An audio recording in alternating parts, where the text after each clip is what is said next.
মশাল লিখেছেন রুদ্র গোস্বামী। কন্যা সন্তান প্রসব করার অপরাধে আসামের যে মেয়েটাকে পুড়িয়ে মারা হয়েছিল, আজ তার মৃত্যুবার্ষিকী। যে কবি সেদিন তার ৯৯তম কবিতাটি মেয়েটাকে উৎসর্গ করেছিলেন, তিনি এখন তার প্রিয় পাঠিকার অনুরোধে লিখছেন বসন্ত গল্প। যে সংবাদপত্রগুলো সেদিন ফলাও করে ছেপেছিল মেটার গনগনে আর্তনাদ, তাদের প্রত্যেকটা ক্যামেরার ফ্ল্যাশ আজ তাক করে দাঁড়িয়ে আছে বুদ্ধিজীবী সম্বর্ধনা মঞ্চ।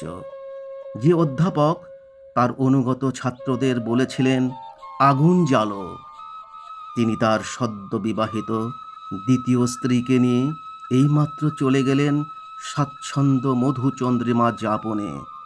তুমি কেমন আছো যুবক, তুমি কি মশাল জ্বেলেছ?